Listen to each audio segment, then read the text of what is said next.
Ahí empezó a grabar. Bueno, acá, buenas tardes a todos, chicos. Pedro Nicolás Aguirre pregunta sobre el parcial. Eh, Cuando fundamentamos hay que poner sí el artículo de la Constitución. No sé a qué te referís con hay que poner el artículo de la Constitución. Sí es necesario que sepas por lo menos en qué parte, no, el número no, pero tenés que saber, digamos, el contenido y por lo menos ubicarlo, si está en la parte dogmática o en la parte orgánica.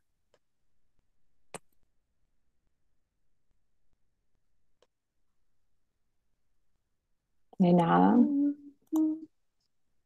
A ver. Presenta, a ver ¿Querés si puedo que presentar esto. presente el Power o el trabajo primero?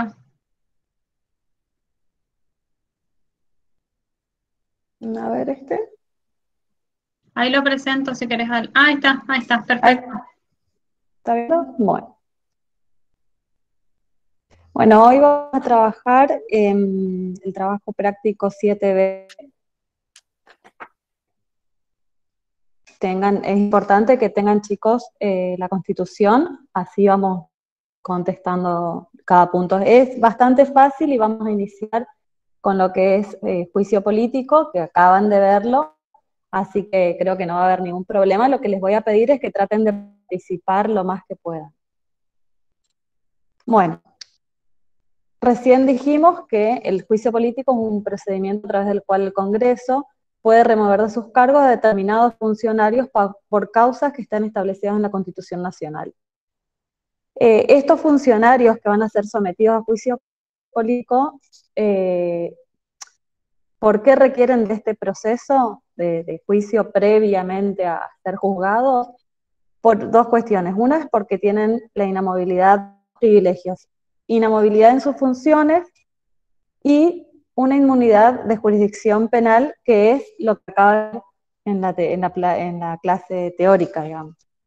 Es decir, que mientras están cumpliendo su mandato no pueden ser procesados. Recién explicaba Valeria que en realidad para determinadas cuestiones sobre las civiles sí, y lo que no pueden hacer es estados en el caso de los legisladores.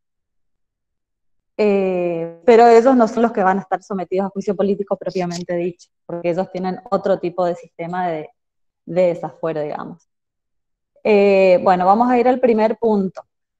¿Sí? ¿Alguien puede leer la consigna 1, la actividad 1 del trabajo? Ahí lo estoy presentando. ¿Se ve? Sí. Sí, profe. Sí, se ve al. ¿Leo? ¿Quién puede leer? ¿Yo?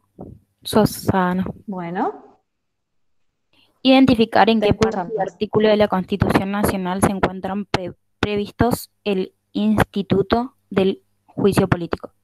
Instituto del Juicio Político, sí. Bueno, ¿se acuerdan? Recién lo mencionó la profe, Valeria. ¿Qué artículo de la Constitución? En el artículo 53. Muy bien. ¿Y en qué parte de la Constitución está el artículo 53? La ¿Se parte acuerdan? orgánica de la Constitución. Muy bien. Bueno, entonces la primera pregunta es muy fácil. Está en el artículo 53 y en la parte orgánica. Perdón. Sí, orgánica.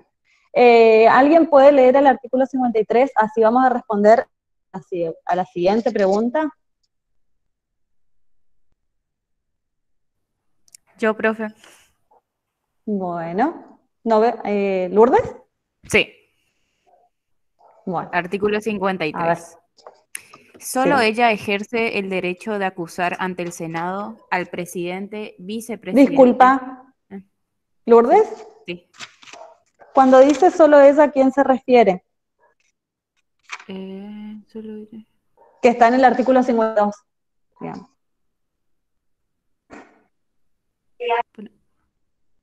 A la Cámara de Diputados.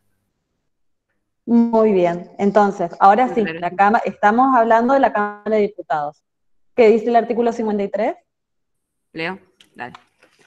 Sí, por Solo favor. ella, solo ella Ejerce el derecho de acusar ante el Senado al presidente, vicepresidente, al jefe de gabinete de ministros, a los ministros y a los miembros de la Corte Suprema en las causas de responsabilidad que se intenten contra ellos, por mal desempeño o por delito en el ejercicio de sus funciones o por crímenes comunes, después de haber conocido de ellos y declarado haber lugar a la formación de causa por la mayoría de 2/3 partes de sus miembros presentes.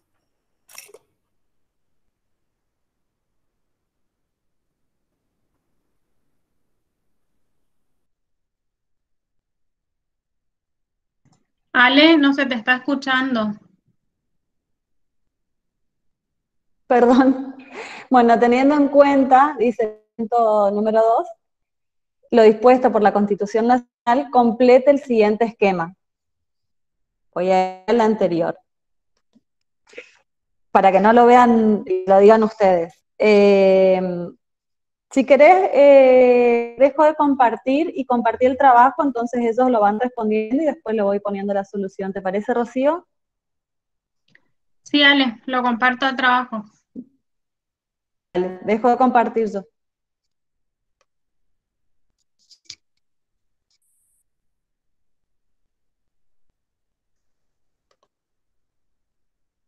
¿Quién puede contestar? ¿Se ve ahí? Perfecto. Tu profe se ve. Ahí. Bueno. A ver, ¿quién se ofrece para decir el primero de los funcionarios que pueden El ser primer enjuiciables? funcionario que se le puede enjuiciar es al presidente. Muy bien, Santiago. ¿Quién puede decir el siguiente? El segundo, el vicepresidente. Muy bien. ¿Alguien más que quiera participar? Jefe de gabinete de ministros. Bueno, Facundo, muy bien. Leonel está diciendo los miembros de la Corte Suprema. Pedro Aguirre está diciendo ministros. Y no sé si dijeron ya el jefe de gabinete, pero creo que sí. ¿Puede Sí. ser? Bueno. Sí. Entonces tenemos ya quiénes son los funcionarios enjuiciables. Si querés, Roy, podés, ya que estás compartiendo, vamos a las causales de enjuiciamiento. ¿Recuerdan ustedes las causales?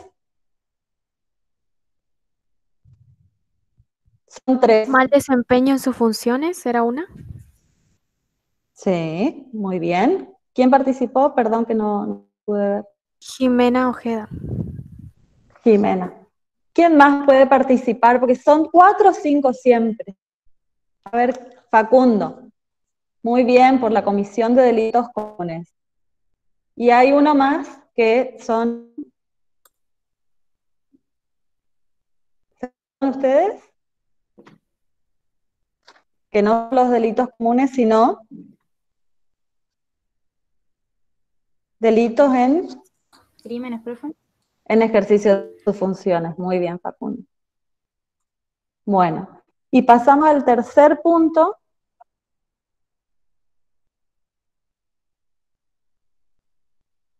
No sé quién quiere leer, así participan un poquito.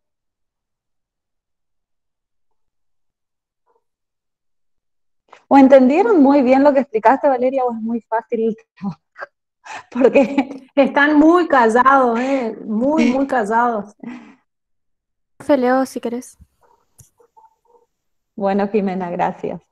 El punto 3. Te escucho. Según lo establecido en la Constitución Nacional, señalar cuál es la intervención de cada Cámara en el procedimiento del juicio político. La primera dice, es la encargada de acusar al funcionario siendo necesario la mayoría de las 2/3 partes de los miembros presentes. Y la segunda dice, es la encargada de juzgar al funcionario acusado a través de una sentencia, siendo necesaria la mayoría de las 2/3 partes de los miembros presentes para condenarlo. Exacto. Entonces, ¿cuál va a ser la Cámara que acusa? Que vendría a cumplir una función de fiscal, digamos. La Cámara de Diputados. Perfecto, muy bien. Y Cámara que juzga, ¿cuál? La Cámara de Senadores. ¿Alguien se acuerda qué efecto tiene el juzgamiento, digamos, cuando se determina que corresponde destituirlo? ¿Y se acuerdan en qué artículo está? ¿No? Bueno, está en el artículo... Está bien. Bueno, Santiago, está bien, no hay problema. Sí, participaste, te vemos. Fuiste al que dije San Maldonado el otro día, disculpame. Pero sí. ¿Alguien sabe en qué artículo está los efectos, digamos? ¿Quieren que les diga y lo leemos?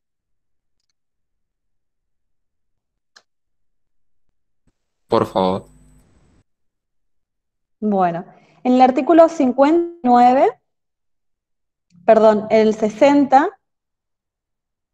habla del efecto del fallo de la Cámara de Senadores. ¿Alguien lo puede leer? Ahí leo, profe. Artículo Facundo. 60. Su fallo no tendrá más efecto que destituir al acusado y aún declararle incapaz de ocupar ningún empleo de honor, de confianza o a sueldo de la nación. Pero la parte condenada quedará, no obstante, sujeta a acusación, juicio y castigo conforme a las leyes ante los tribunales ordinarios. Perfecto. Bueno, chicos, esto es lo que vemos sobre el trabajo sobre juicio político. Lo que les quería decir es que estos artículos vienen en la Constitución desde 1853. Y en 1994, cuando se reformó la Constitución, lo único que se cambió es el número de artículo, porque estaba en el 51, el 53 era el 51, y no recuerdo bien ahora los otros artículos en qué número quedaron. Se sacaron que antes los jueces ordinarios también iban a juicio político, ahora no lo son más, no son más destituidos por juicio político, sino que eso es una función que lo vamos a ver en la unidad 8, el juzgamiento de los juicios de los jueces ordinarios está a cargo del Consejo de la Magistratura, que es un órgano que fue incorporado con la reforma de la Constitución y que sirve para el control de los actos de los jueces, digamos. Y van a estar el Consejo de la Magistratura es el que acusa y el enjuiciamiento es el que va a resolver o va a juzgar si corresponde o no la destitución de los jueces ordinarios. Esa aclaración nomás la quería hacer, sé que lo vamos a ver más adelante, pero para que ustedes ya lo vayan como incorporando al tema, digamos. Y básicamente no sé si les queda alguna duda o algo respecto al trabajo.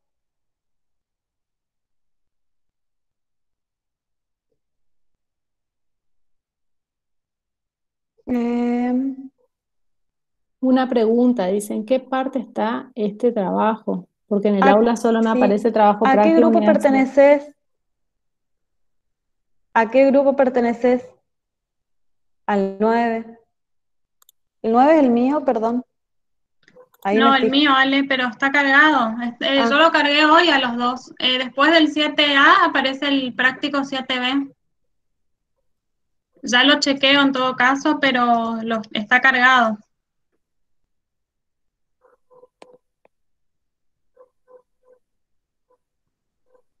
Un segundito que lo chequeo y... Sí, ahí repito, Santiago. Solamente los ministros de la Corte Suprema de Justicia de la Nación van a ser sometidos a juicio político, ¿sí? Van a llevar este procedimiento de la Cámara de Diputados como acusadora, la Cámara de Senadores que juzga, y en caso de ser, de resolverse a favor de lo que pide la Cámara de Diputados, se resuelve la destitución del cargo, ¿sí? Y en el caso de los jueces ordinarios, o sea, del resto de los jueces de todo del país, digamos, van a ser sometidos por el Consejo de la Magistratura. El Consejo de la Magistratura va a ser quien pide el juicio, la destitución de los jueces ordinarios, y el jurado de enjuiciamiento es el que va a resolver. Pero eso lo vamos a ver en la unidad 8, creo que en la segunda parte vemos la parte del Poder Judicial, y ahí vamos a ver las funciones que cumple el Consejo de la Magistratura, como un órgano del Estado que también ejerce funciones de contralor, digamos. Tiene varias funciones, entre ellas es la que selecciona a los magistrados, la que llama a concursos, selecciona, después la terna va a pasar a las cámaras de senadores para audiencia pública. Bueno, eso lo vamos a ver seguramente al final de la unidad 8. Pero era para que ustedes entiendan que solamente ser sometidos a juicio político las autoridades o los funcionarios que establece la Constitución en el artículo 53. Eso tienen que tener bien en claro porque es una pregunta que suelen confundir. Ale, ahí Jimena está preguntando si lo que vos dijiste tiene que ver con lo que pasa con los 3 jueces que tuvieron las causas de Cristina Kirchner. Bueno, Jimena, te comento. Los 3 jueces no están sometidos a juicio político, sino que ellos fueron trasladados, o sea, tiene que ver y no tiene que ver. El tema de los juicios, de los jueces que fueron destituidos ahora, pasó lo siguiente. Para la designación o el traslado de jueces, sobre todo en la justicia federal, hay un procedimiento establecido, ¿sí? Se llama concurso público de oposición y antecedentes para un cargo determinado. Van a rendir todos los que reúnan los requisitos establecidos por el Consejo de la Magistratura, y ellos se eleva una terna, pasa al Senado, el Senado de audiencia pública los escucha y proponen o no a ese juez para que sea designado, y los va a designar el presidente, ¿sí? Bueno. Muchas veces pasa que como hay vacantes en distintos tribunales o juzgados federales, se propone el traslado de un juez en forma definitiva a un tribunal o juzgado en particular. Para ese traslado, lo que se pide es también que pasen por una audiencia y que el Senado lo apruebe o no. Y además, por ejemplo, tiene mucha implicancia y mucha importancia que el cargo al cual ellos van a ser trasladados en forma definitiva, quiere decir que van a quedar como jueces en esa jurisdicción, tengan la misma categoría para la cual ellos rindieron el concurso.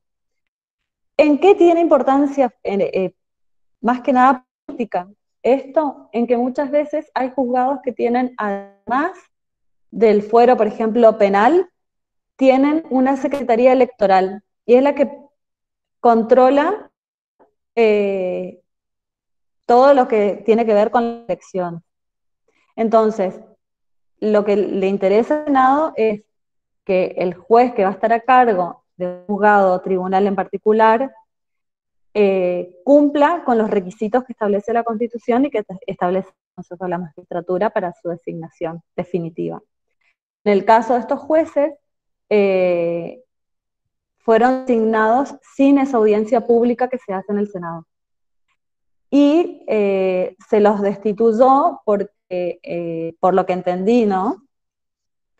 Porque ellos no fueron a la audiencia pública que se hizo hace 2 semanas, creo que fue en el Senado. Se los citó a todos como para convalidar o no designación y traslado, y creo que no me acuerdo bien si eran, no me acuerdo.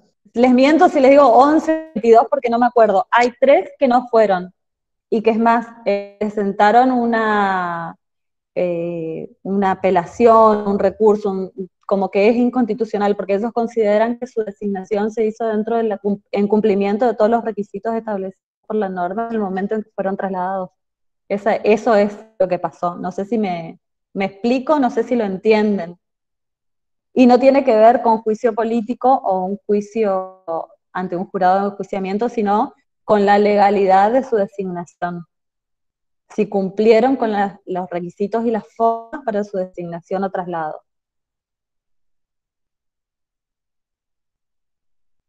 ¿Se entendió, chicos?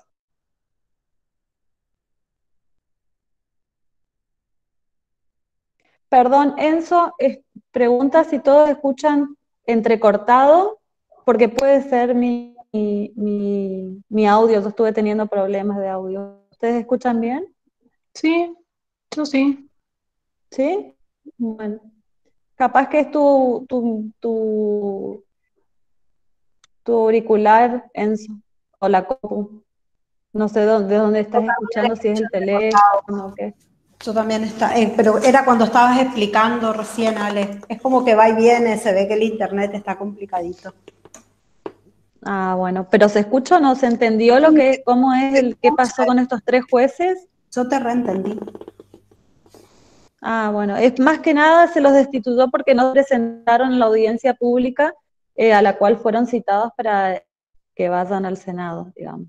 Ese es el motivo. Ellos consideraron que era institucional esta citación y que ellos fueron designados o trasladados con las formalidades de la ley, y bueno, pasó esto. ¿Alguna duda? ¿Alguien quiere consultar algo más?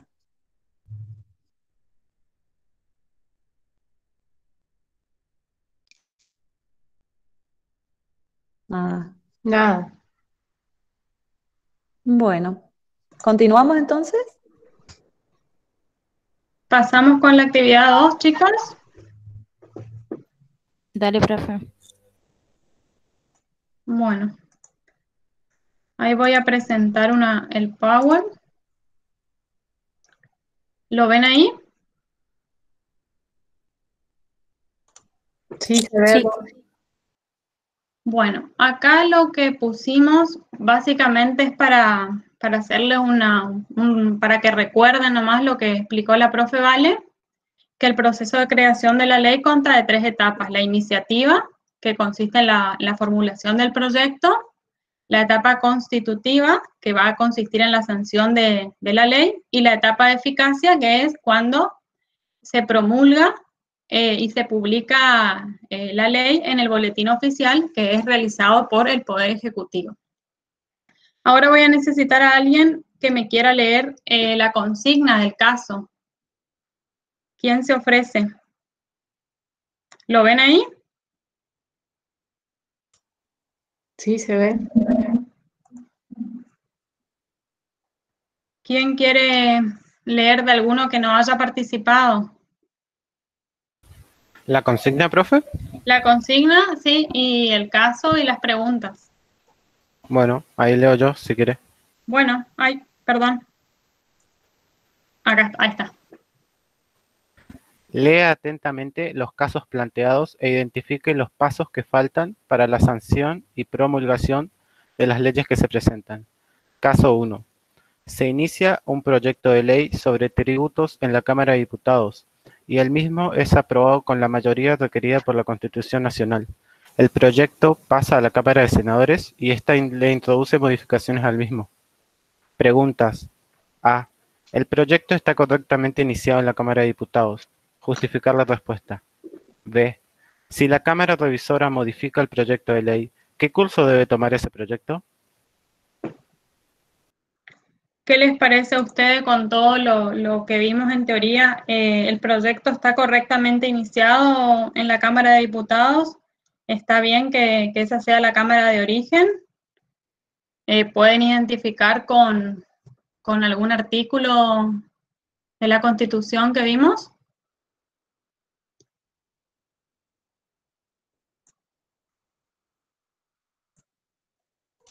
Acuérdense que a partir del artículo 77 está el procedimiento de sanción de las leyes. Entonces ustedes tienen que ir encuadrando los supuestos, por eso la profe le dijo que tengan a mano la Constitución, así pueden ir encuadrando los supuestos en los artículos de la Constitución. Yo creo que sí, profe, está correctamente iniciado. Sí, perfecto. ¿Y qué artículo? Según el artículo 77, que las leyes pueden tener principio en cualquiera de las cámaras del Congreso por proyectos presentados por sus miembros o por el Poder Ejecutivo, salvo excepciones que establece esta Constitución. Pero hay un artículo más específico que hoy vimos que tiene como cámara de origen ciertos proyectos. No sé si... ¿Atribuciones de la Cámara de Diputados? Sí. Si lo quieren buscar desde del 50 para abajo, o sea, le di una pista ahí para que lo ubiquen.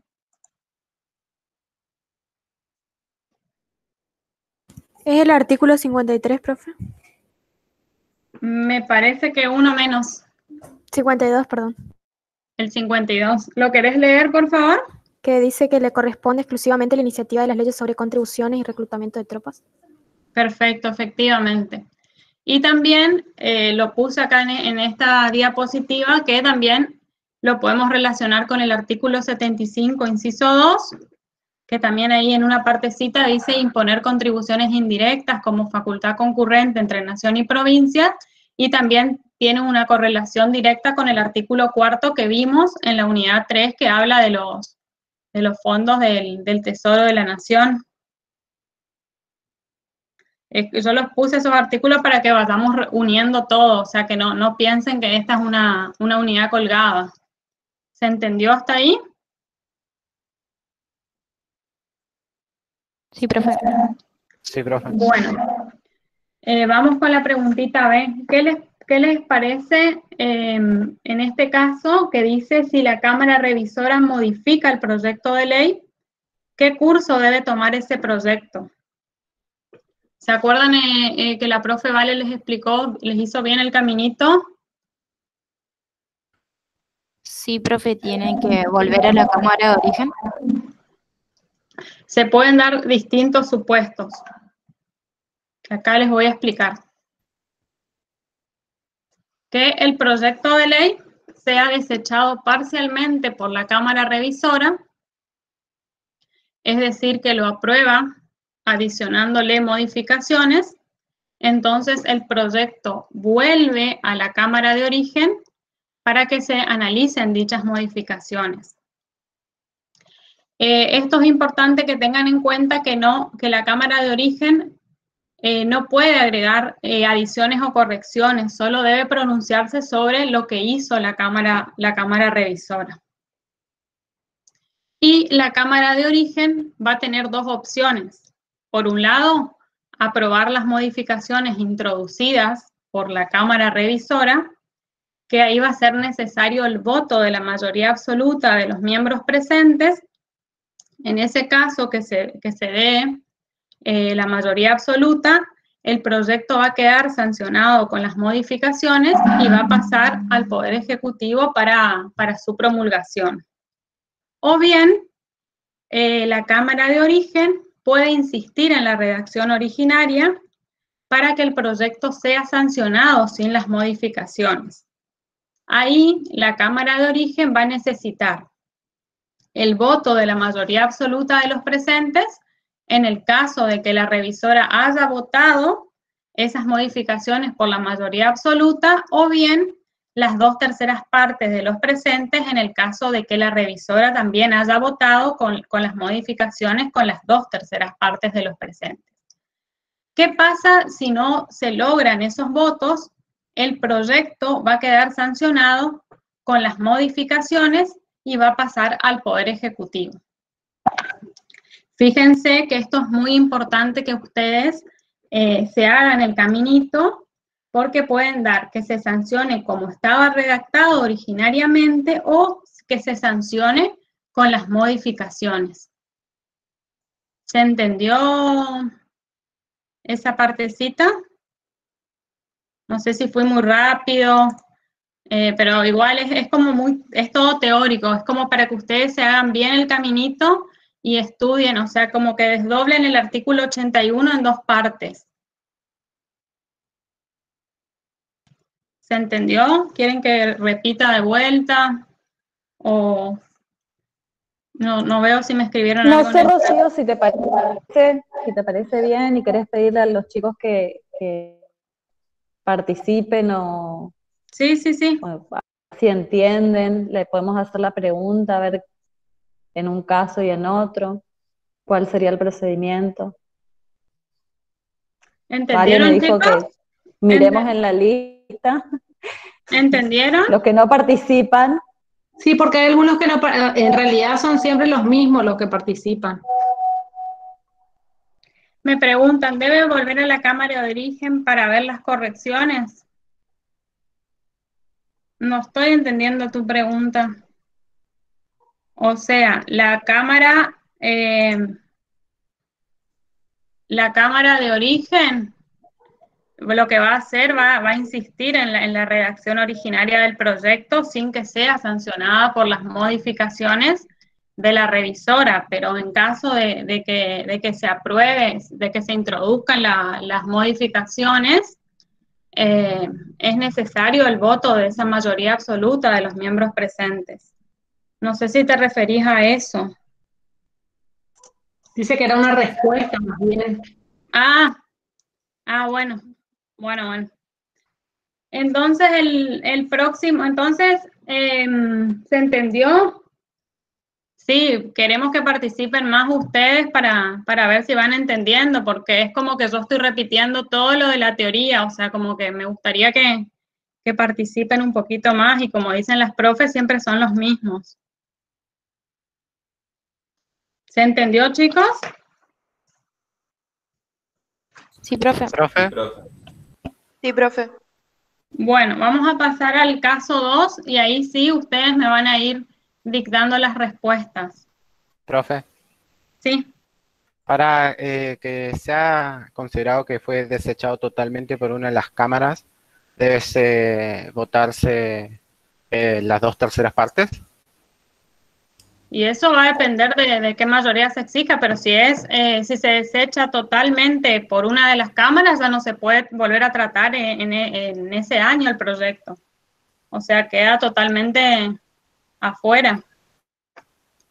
Claro, ¿cuál sería el caso en el que se desecha totalmente? Que la cámara de origen envíe a la cámara revisora, la revisora haga modificaciones, con 2/3 partes de los votos, vuelva a la cámara de origen, se insista nuevamente con las 2/3 partes de los votos, ¿y qué sucede ahí? Disculpa, Erwin, disculpa, te voy a interrumpir. No, cuando un proyecto es desechado totalmente, el proyecto vino de comisión a la cámara de origen y la cámara de origen lo pudo desechar totalmente, directamente. Esa es una opción. ¿Me comprendés esa opción, Erwin?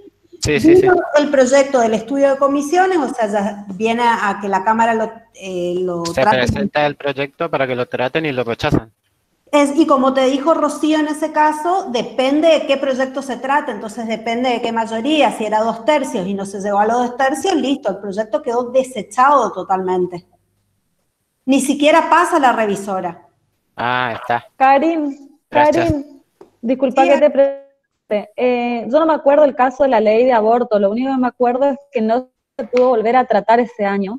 No me acuerdo cómo fue si se la rechazó o si no alcanzó los 2/3, o si hubo una modificación y la cámara de origen no la aceptó. La no Cámara me de acuerdo. Diputados, cuando pasa el proyecto a la Cámara de Senadores, la Cámara de Senadores rechaza el proyecto.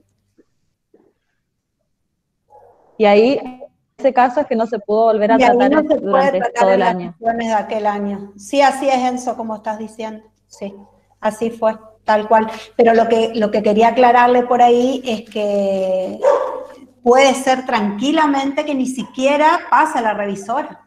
Directamente la Cámara de Origen no se logra la mayoría. ¿Se entendió, Erwin? Sí, profe, entendí. Gracias. Hay dos supuestos en los cuales, o sea, uno es en el que en el que no se vuelve a tratar en las sesiones de aquel año. O sea, ese es el supuesto que están explicando las profes, que si es desechado totalmente, ¿sí? Y el otro es que la propia cámara, que fue cámara de origen en el proyecto, supongamos que se inicia el tratamiento de un proyecto de ley en la cámara de origen, pasa a la revisora para sus modificaciones y para su análisis, y la cámara revisora le introduce modificaciones. Vuelve a la cámara de origen no puede rechazar totalmente un proyecto que haya tenido origen en ella. Ese es otro supuesto que está previsto también en la Constitución. Que no, es como de rechazo, digamos, como de rechazo absoluto. Si una ley empezó a tener, no puede la cámara de origen oponerse o rechazar un proyecto de ley solo porque la cámara revisora le haya introducido modificaciones, ¿se entiende? Está expresamente eso también previsto en la Constitución. Y lo que hace es insistir, Sí, profe. No, es que exactamente, con el proyecto original. Ujú. Sí. Tiene que volver a insistir en su proyecto original y en su caso lograr las 2/3 partes. De todo depende, acuérdense, con cuánta mayoría la Cámara Revisora haya introducido las modificaciones. De esa mayoría va a depender que se pueda insistir o no en el proyecto originario. ¿Está?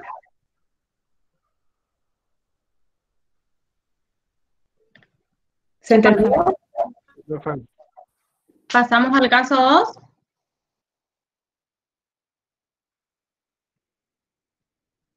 sí. ¿Quién se ofrece para leer?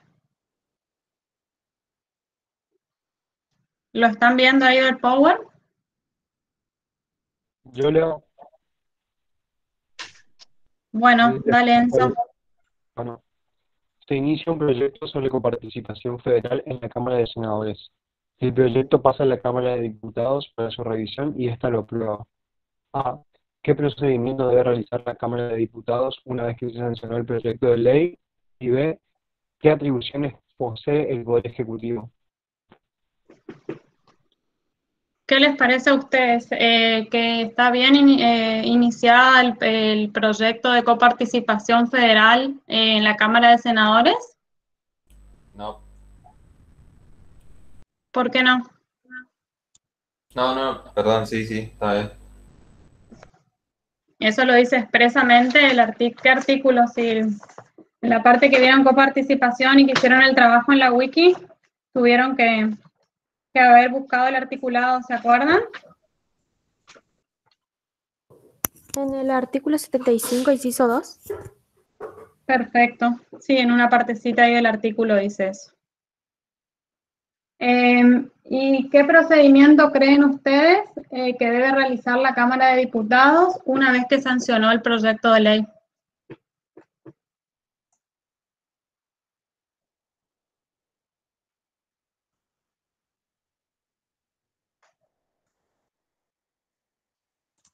O sea, la Cámara de Origen pasa a la Cámara de Revisora, ¿está todo aprobado?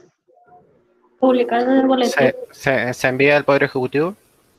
Perfecto, perfecto. Se envía primeramente al Poder Ejecutivo, eso el presidente lo estudia, lo aprueba para convertirlo en ley a través de un decreto y luego se va a publicar en el boletín oficial, que eso, como vimos, es para que la ley adquiera obligatoriedad, se publica. ¿Quedó claro eso? Sí. Y acuérdense que esta es una aprobación expresa, que es la que primero vimos, que está en el artículo 78 de la Constitución. Si alguien lo quiere leer, así van fijando.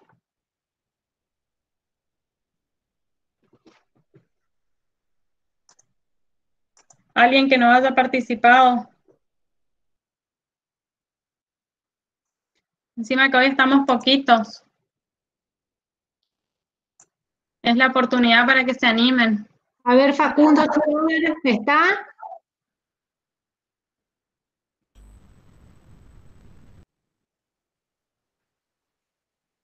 Facundo, ¿cuánto? Schroeder, Sí, profe. léelo por favor. ¿Cómo dijo el artículo? ¿78? El 78.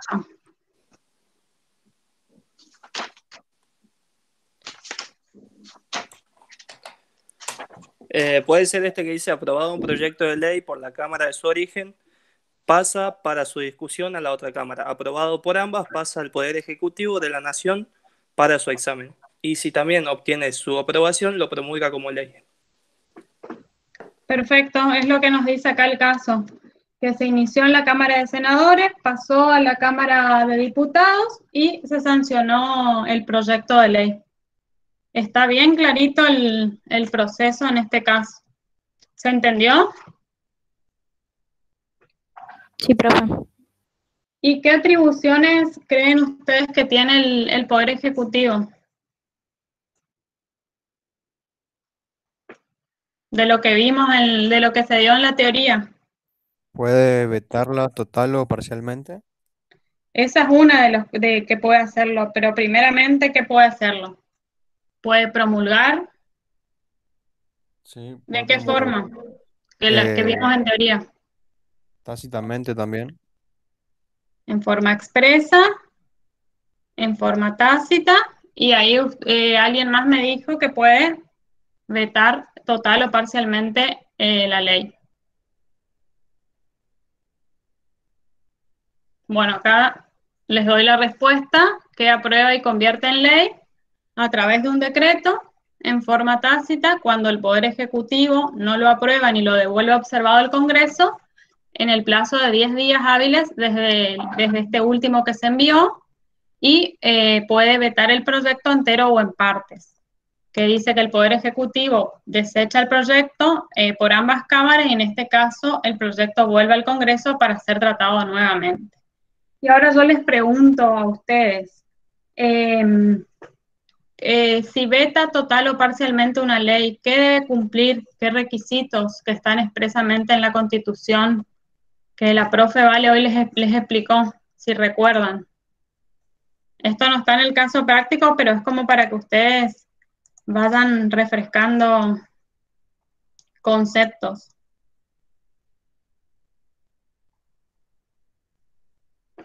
¿Quién se anima?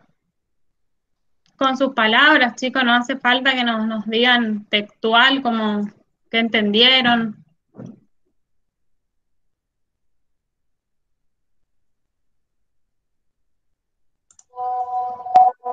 Tiene que tener la mayoría, cuando vuelva a la Cámara de Origen, tiene que tener la mayoría de los 2/3 de los votos. No, lo que yo estoy preguntando es bajo esta cosa, esta parte, que el presidente el presidente puede promulgar una parte de una ley o vetar la restante, pero bajo qué supuestos o condiciones, qué debe tener. Dijimos que tenía que tener autonomía normativa y qué más. Y no debe alterar la unidad del proyecto aprobado por el Congreso. Perfecto, perfecto. Eso, chicos, nosotros le pusimos acá para que refresquen, para que les sirva para estudiar. No es que está expresamente acá en el caso, pero está bueno que ustedes vayan uniendo todo lo que se ve en teoría con la práctica. Les recomiendo que para estudiar esta parte del proceso de formación y sanción de las leyes vayan haciendo cuadritos con los distintos supuestos. Les va a ayudar un montón a estudiar porque todos los supuestos están en esos artículos de la Constitución y si ustedes se van haciendo los cuadritos es más fácil estudiarlo. Ya los que están en las filminas que están en el aula, ese cuadro que está ahí les va a reayudar. Pero para cuando ustedes lo estudien, yo siempre les recomiendo eso. Les hago una pregunta a los chicos. ¿Puede una ley entrar en vigencia 8 meses después de su promulgación?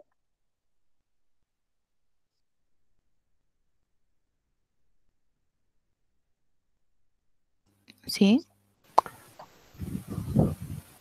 ¿Y qué requisito debe tener para que eso suceda? Se debe expresar en el boletín oficial que después de esa fecha entra en vigencia la ley. Muy bien, Perfecto. Perfecto. Ahora sí vamos a ir al caso 3. Voy a dejar de compartir y les voy a poner el cuadrito que ya con todo lo que vimos en teoría y más todo el pantallazo del práctico, creo que ya están en condiciones de que lo contesten ustedes.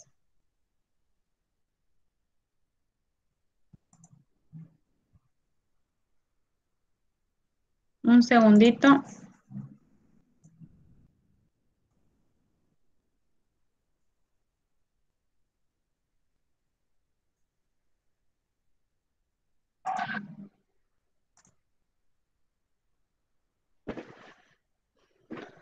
Acá está, ¿lo ven el cuadrito?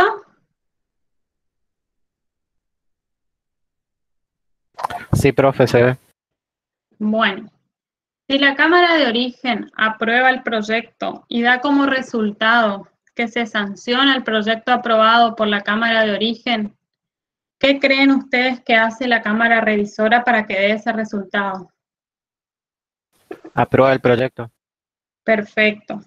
Lo podemos justificar eso con el artículo 78 que lo vimos hace un ratito. ¿Qué pasa en el caso de que se aprueba el proyecto, pero da como resultado que el proyecto no puede volverse a tratar en las sesiones de ese año? ¿Qué hizo la Cámara Revisora? No aprobó el proyecto. Lo rechazó totalmente, perfecto. ¿Y qué pasa cuando la Cámara de Origen rechaza el proyecto? ¿Qué pasa? No se revisa. No se puede tratar. ¿Cómo? No tiene que ser revisado si no fue aprobado anteriormente. Y lo que va a pasar es que si una Cámara lo rechaza, ya directamente el proyecto no se va a volver a tratar en las sesiones de ese año. Porque ya en la Cámara de Origen se rechazó el proyecto. Acuérdense, el artículo 81 es el que dice, en ninguna de las cámaras puede desechar totalmente un proyecto que hubiera tenido origen en ella y luego hubiera sido adicionado o enmendado por la Cámara Revisora.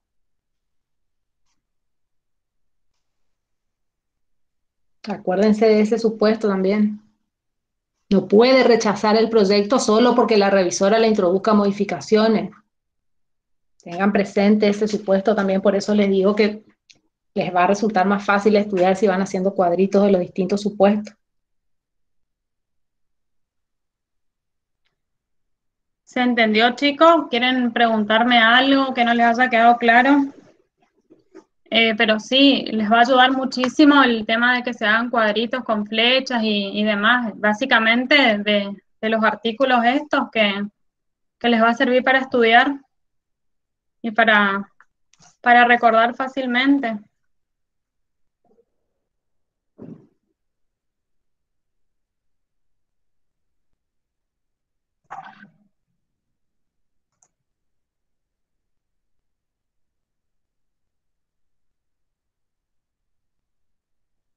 Pregunta Leonel Martínez, en ese caso no fue aprobado por las 2/3 partes en la Cámara de Origen, dice.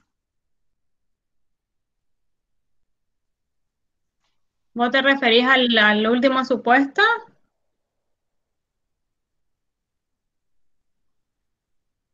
Porque eso va sí, me dice, eso va a depender por lo que yo entiendo, que las 2/3 partes depende de la mayoría con que se vote.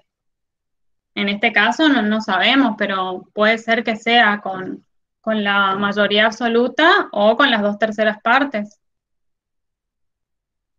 Acuérdense que esa mayoría es necesaria saberla para ver si después cuando vuelve otra vez a la Cámara de Origen puede insistir con su proyecto originario o no, o tiene que aceptar las modificaciones que le introduzca la revisora. Siempre cuando se aprueba un proyecto por la Cámara de Origen, cuando pasa la revisora, siempre que haya modificaciones, tengan en cuenta eso, ver con qué mayoría se hace la reforma, la modificación. Porque en base a esa mayoría es sencillo, si vuelve a Origen y la Cámara de Origen tiene los 2/3 para insistir en su proyecto originario, tiene que aceptarse el proyecto sin las reformas. O sea, por eso es tan importante ver el resultado de esa votación, digamos, la votación con la cual la Cámara Revisora introduce las reformas. Siempre tengan en cuenta eso. Primera reforma, ¿con qué mayoría se hace? Primera modificación, perdón. ¿Se entendió?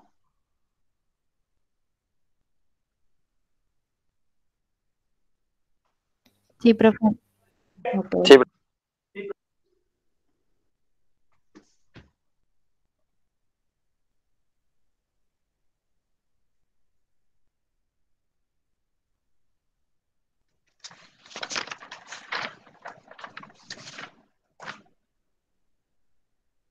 Voy a dejar de compartir porque ahí estaría, con esto ya terminado el caso. Bueno, ¿qué les entendieron la unidad? ¿Qué les parece? ¿Cómo están yendo con el estudio de la materia? ¿Les resulta fácil, difícil? ¿Qué comentarios les merece la materia? ¿Los ayuda? Entretenido. ¿Les parece entretenida? ¿No los aburre? Puedo entender más los noticieros ahora, profe. ¿Vieron? Sí, tiene mucha aplicación. Y siempre hay algunos, sí, muchos artículos, pero ustedes no se preocupen por los números de los artículos, sino más bien por relacionar el contenido. Sí, obviamente que tienen que saber la estructura de la Constitución y dónde se ubica cada cosa, pero jamás se les va a pedir un artículo de memoria y ni mucho menos el artículo, ¿sí? Y con los trabajos, sí, obviamente que con los trabajos prácticos se puede hacer una aplicación de la teoría. Y el parcial no va a ser otra cosa distinta que lo que vemos en clase, ¿sí? En cuanto a teoría y a lo práctico también tiene la misma modalidad. La idea es que ustedes puedan aplicar los conocimientos teóricos en un caso práctico, ¿sí? Y van a ir advirtiendo, viendo cómo todo se va relacionando. Cuando lleguemos a la última unidad van a ver también que lo que damos en la unidad 14 está relacionado con lo que vimos en la unidad 1. Así que, bueno, ustedes mismos lo dicen, o sea, las noticias se entienden más porque siempre hay alguna noticia que está relacionada con los temas que estamos tratando. ¿Suelen mirar las sesiones a la madrugada? No, yo no las miro, salvo que cuando fue el tema de la resolución, la 125, ¿se acuerdan? La que vimos de las exportaciones, esa sí estuvo entretenida. Creo que fue la única que miré a la madrugada. Sí, depende de la ley que se esté votando. Algunas discusiones son súper interesantes porque tienen, digamos, el poder escuchar a los legisladores exponer sus puntos a veces hace que uno pueda entender la finalidad de la norma. Detrás de cada artículo hay intereses, muchas veces sociales, económicos, entonces cada postura tiene su fundamento. Y bueno, a veces se pone muy interesante cuando se dicen de todo entre los funcionarios. Pero bueno, ese es otro tema. Y si se hace muy largo, me dormí mirando y a veces me desperté a la madrugada y continué viendo. Depende de quién habla también. Hay algunos senadores o diputados, por ejemplo, que son muy, muy buenos en los fundamentos. Y incluso con temas que son muy sensibles, a veces escuchar la postura opuesta a lo que uno, a su ideología, hace que tenga otra visión. A veces, si está bien fundamentado y bien argumentado, uno puede entender cuál es la finalidad del voto de cada bloque, digamos. A mí me gusta. Pero bueno, yo amo el derecho, así que, y todo lo que tenga que ver con la publicidad de los actos de quienes nos representan, para mí es el ejercicio más palmable de lo que es la democracia, digamos, el poder, el acceso a toda publicidad y a ver y a escuchar a quienes nos representan, para mí es un acto de democracia por excelencia. O sea, así que cuando puedo los veo y lo escucho. Y además ahora, bueno, tenemos todos los medios informáticos a nuestro alcance como para poder verlos en cualquier momento. Y otra cuestión, los fundamentos, los motivos de la sanción de una determinada ley, están la exposición de motivos, se llama, en donde se plasman todos los fundamentos de estos debates que está explicando la profe. O sea que si, ¿qué hacen los jueces por ahí cuando tienen que resolver alguna cuestión y hay alguna norma que no entienden cuál fue el sentido, cuál fue el espíritu, cuál fue la intención del legislador o qué quiso decir el legislador cuando sancionó esa norma? ¿Qué hacemos? Nos vamos a buscar la exposición de motivos y ahí están plasmados todos los debates que se dieron durante las sesiones en las cuales se trató, se aprobó el proyecto de ley, y es súper enriquecedor porque clarifica un montón. Por ahí, bueno, ayuda al juez a tomar una determinada decisión, muchas veces la exposición de motivos, es decir, analizar a ver cuál fue la intención del legislador, qué quiso decir cuando dijo o cuando se aprobó tal o cual artículo. Es muy importante eso, y también cualquiera puede acceder a la exposición de motivos. Por ejemplo, cuando se hizo la modificación del Código Civil y Comercial, que se unificó, teníamos Código Civil y Código Comercial, y se unificó en el 2015,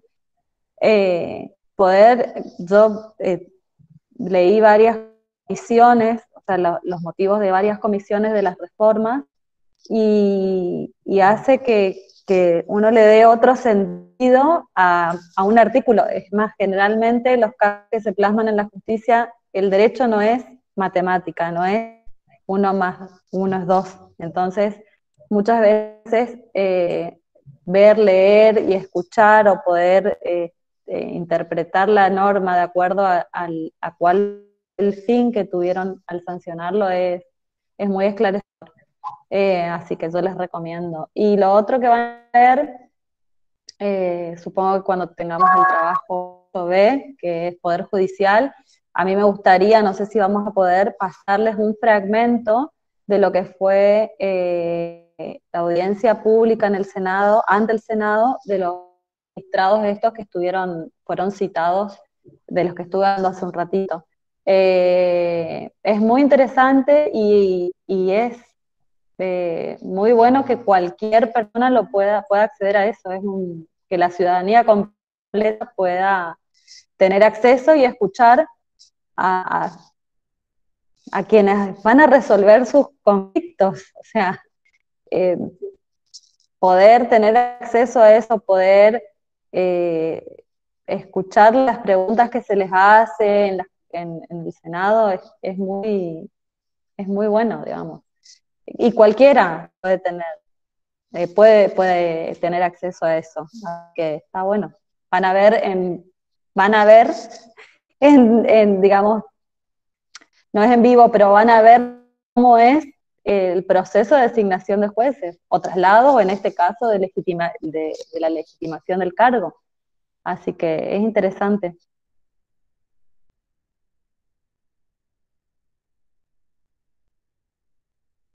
Si tienen alguna duda, les seguimos explicando, y si no, el trabajo creo que que entendieron, que trabajaron muy bien, que participaron. Yo voy a tratar de ir mirando las listas de todos los presentes, y voy a preguntar también a los chicos que no participan, porque a veces es porque no se animan nomás, y nosotros necesitamos tener notas conceptuales, y a lo mejor no es que no sepan, sino no se animan a participar. Así que estén atentos, chicos, porque seguramente van a dejar de ser siempre los mismos los que participan. Y bueno, así que nada. Bueno, ¿tienen alguna pregunta más? ¿Se entendió? ¿Alguna duda que haya quedado?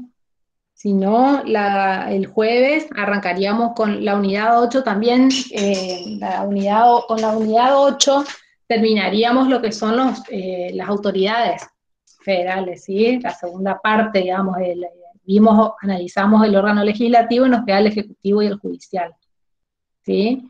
Así que después de eso ya estaríamos en condiciones bueno, vamos a tener una clase más de repaso, como les dije hoy, y después ya viene el parcial, ¿sí? Y la unidad, bueno, y después seguiremos con la unidad 9, ¿no? Y después sí ya entramos a full con administrativo. ¿Cómo funcionan las comisiones? Dice Enzo. Bueno, las comisiones, la Cámara funciona con comisiones, ¿sí?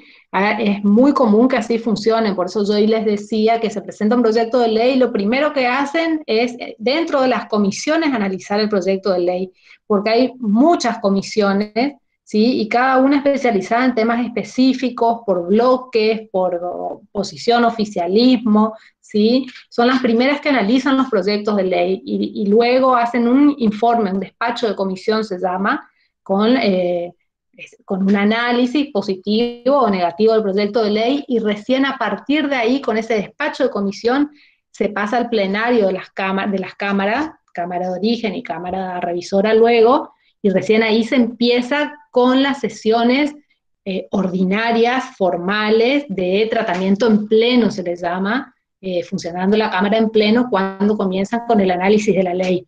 Otra cosa distinta, bueno, es que la facultad que tiene la Cámara, que eso me olvidé de explicarle hoy, de someter a la aprobación particular de una comisión un determinado proyecto, ¿sí? Eso está previsto en el artículo, ya les digo, 70 y...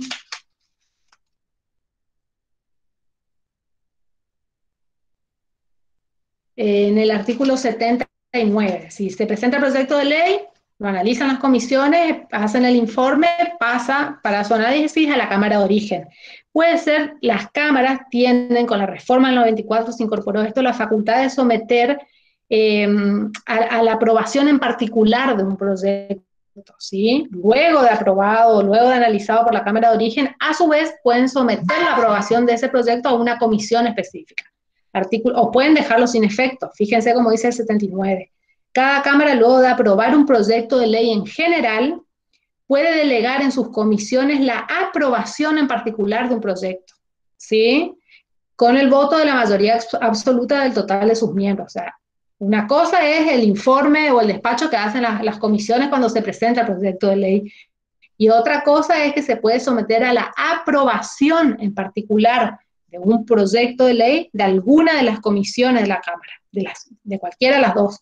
Y después sigue diciendo el artículo, la Cámara podrá con igual número de votos dejar sin efecto la delegación y retomar el trámite ordinario. La aprobación en comisión requerirá el voto de la mayoría absoluta del total de sus miembros, ¿sí?